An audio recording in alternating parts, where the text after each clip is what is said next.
Last year, 10 on Your Side investigated seclusion and restraint practices being used as behavior control in local schools.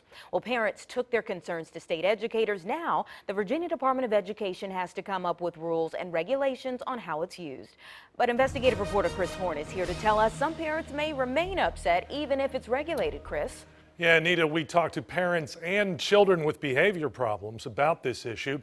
They see the need for restraint, gaining control of students who are a danger to themselves or others, but it's the seclusion, alone and afraid, locked away in an isolated room, that they say does more harm than good.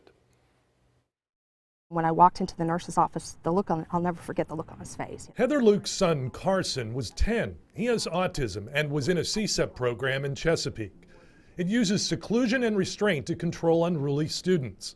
When they were closing the door to a seclusion room, Carson tried to get out. On his left hand had 2 fractures in his hand with an open wound fracture, meaning the bone was exposed, so they had to do surgery.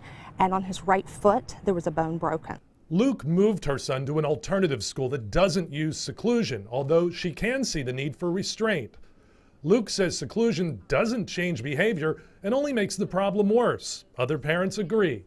Barbara Cummings spoke passionately at this meeting the state held in Hampton. Please don't do this to our kids. Don't traumatize them anymore.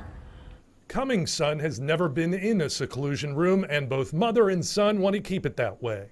Because that's bad, and they shouldn't put kids in that. They help them calm down. Last year, she toured this school in Virginia Beach, also part of CSEP.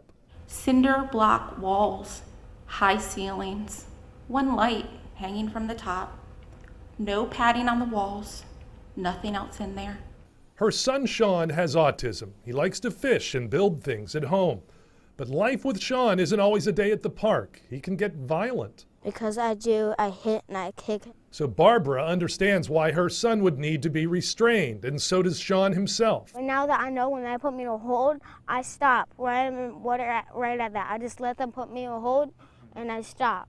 So then they let me go and I do my work and I go. Sean is enrolled at Plan B, a school that uses restraint but not seclusion. Plan B specializes in teaching children with autism. He's learning how to read, how to write. He has the friends, and they're building his self-esteem, where if he was secluded, I can't even imagine. I'm learning how to calm down, and of how my mom is trying, I understand of how she said I cannot blame anybody for doing things that they did not do. It's all me. We wanted to get CSEP's participation in this story, and if you could please give me a call back. CSEP Executive Director David Sadler declined to talk on camera. Instead, he gave us this statement: CSEP's input as state educators develop regulations. It says the best educational practice is positive behavioral intervention.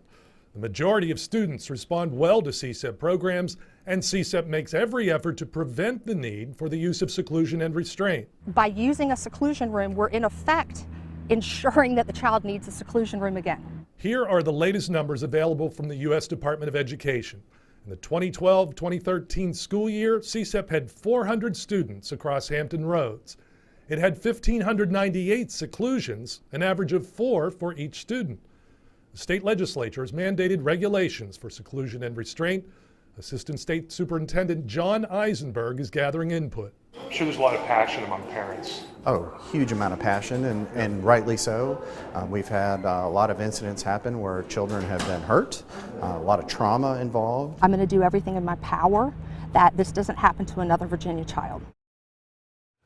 Now, the State Board of Education will look at all the input from community meetings like the one in Hampton. Then it will come up with a second draft on how to regulate seclusion and restraint with more opportunity for public input.